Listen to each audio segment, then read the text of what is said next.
여러분, 스피커 배치하실 때 이런 얘기 많이 들어보셨죠? 벽에 붙이지 마라. 특히 코너에는 절대 붙이지 마라. 결론부터 말씀드리면 코너 배치 자체가 틀린 방법은 아닙니다. 장단점이 있을 텐데요. 오늘은 스피커가 벽, 그리고 코너와 가까워지면 어떤 일이 일어나는지 알려드리겠습니다. 아마 스피커를 좋아하는 분들이라면 다들 경험이 있으실 텐데요. 스피커를 코너에 박았더니 갑자기 저음이 막 커지고 부밍이 심해지는 것 같고 그런 느낌이 듭니다. 왜 그런지 쉽게 알려드리겠습니다. 만약 아주 넓은 공간에 스피커가 매달려 있다고 상상해 보겠습니다. 스피커는 저음으로 갈수록 거의 완벽한 무지향성에 가까워지는데요. 이는 소리가 하나의 구처럼 원형으로 퍼져나간다는 걸 의미합니다. 그리고 이때 스피커가 뿜어내는 음향 에너지의 총 합을 사운드 파워라고 부르고, 이번 예시에서는 사운드 파워를 1로 간주하겠습니다. 그리고 우리는 여기 A 구역에서 스피커를 듣고 있습니다. 현재는 모든 방향으로 에너지가 균등하게 퍼지기 때문에 모든 방향으로 에너지가 4등분 되면 우리가 있는 A 구역의 음향 에너지는 4분의 1인 0.25입니다. 그런데 갑자기 스피커 뒤에 벽이 나타났습니다. 그러면 어떻게 될까요? 일단 이 벽은 아주 단단하기 때문에 소리가 넘어가지 못합니다. 그런데 스피커가 뿜어내는 에너지의 합은 여전히 1이어야만 합니다. 당연하죠? 따라서 우리가 있는 A 구역의 음향 에너지 밀도는 이전보다 2배인 0.5가 되었습니다. 자, 그리고 이제는 바닥까지 생겨버린 상황입니다. 마찬가지로 에너지의 합은 1이어야만 하기 때문에 우리가 있는 A 구역의 음향 에너지 밀도는 처음에 비해 4배 증가한 1이 됩니다. 즉, 이렇게 두 벽이 만나는 곳에 스피커가 위치하면 아무런 벽도 없던 상태보다 소리 에너지 밀도가 4배나 증가하게 됩니다. 자, 여기서 재미있는 게 하나 있습니다. 방금 우리가 봤던 이 에너지가 쏠리는 정도를 그냥 감으로만 이야기할 게 아니라 숫자로 깔끔하게 정리할 수 있는데요. 그럴 때 쓰는 값이 바로 Q입니다. Q는 에너지가 몇 배 쏠려 있느냐를 나타낼 수 있습니다. 아무런 벽도 없는 공간에서는 에너지 쏠림이 없으므로 Q는 1이 됩니다. 그리고 벽이 하나 생기면 에너지가 2배 쏠리게 되므로 Q는 2가 됩니다. 여기서 벽이 하나 더 생기면요, 에너지가 4배 쏠리게 되므로 Q는 4가 되겠죠. 그리고 이렇게 세면이 만나는 곳에서는 에너지가 8배 쏠리게 되어 Q는 8이 됩니다.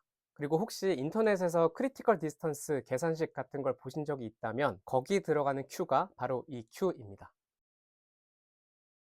자, Q값이 8이라는 건 그만큼 에너지가 많이 쏠린다는 뜻입니다. 즉, 그만큼 에너지 효율이 높아집니다. 이걸 음압 레벨로 환산하면 무려 약 18데시벨이나 이득을 보게 되는데요. 물론 어디까지나 벽이 아주 단단할 때를 가정한 거긴 하지만 무향실이나 야외 기준으로 최대 100데시벨까지만 낼 수 있었던 스피커를 코너에 넣으면 이론상 최대 118데시벨을 낼 수 있는 상태가 됩니다. 특히 파장이 긴 저음일수록 이런 에너지 합산이 잘 일어나기 때문에 보상을 크게 받습니다. 그래서 이렇게 공짜 저음을 확보해 놓은 다음 측정해서 저음이 필요 이상으로 넘치는 부분만 EQ로 다시 내려주면 결과적으로 더 낮은 저음을 더 잘 들을 수 있게 됩니다. 즉, 출력과 대역폭 관점에서만 보면 코너 배치는 사실 굉장히 이득이 큽니다. 하지만 단점도 있습니다. 저음 입장에서만 보면 코너가 가장 효율적인 위치가 맞지만 중음과 고음은 이야기가 좀 달라집니다. 이 내역에서는 스피커 근처에 구조물이 있을 때 해로운 초기 반사음들이 발생할 수 있고, 이로 인해 우리가 중요하게 생각하는 보컬 위치감이나 악기 이미징 등이 흐려질 수도 있습니다. 그래서 현실적으로는 스피커 위치와 각도를 정삼각형 혹은 그와 비슷한 이등변 삼각형으로 배치하게 되면서 자연스럽게 코너를 피하는 일이 많아집니다. 아마 많은 분들이 이를 경험적으로 이미 아시고는 스피커를 코너에 붙였더니 저음이 과해지기만 하고 별다른 이점은 없었기 때문에 권장하지 않으셨던 것 같습니다. 지금까지 이해하셨다면 실사용에는 충분합니다. 그리고 지금부터는 조금 더 스피커 애호가들의 영역인데요. 가봅시다.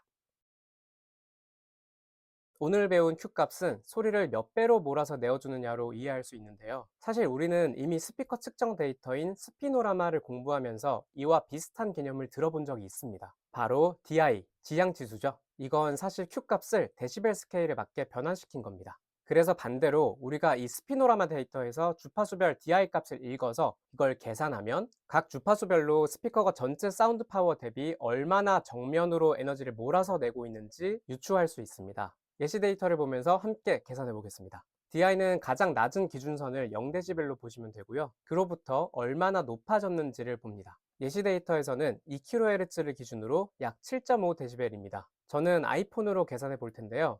요즘 스마트폰 계산기들이 공학용 모드를 다 지원하기 때문에 누구나 쉽게 따라해 보실 수 있습니다. 계산식에 따라 10에 0.75승을 해줬더니 Q값이 약 5.6이 나왔습니다. 즉, 이 스피커는 2kHz에서 전체 사운드 파워 대비 에너지가 약 5.6배 집중되어 있다는 뜻입니다. 이렇게 Q값으로 바꿔보면 데시벨로 DI를 볼 때보다 스피커 지향성이 훨씬 더 직관적으로 와닿습니다.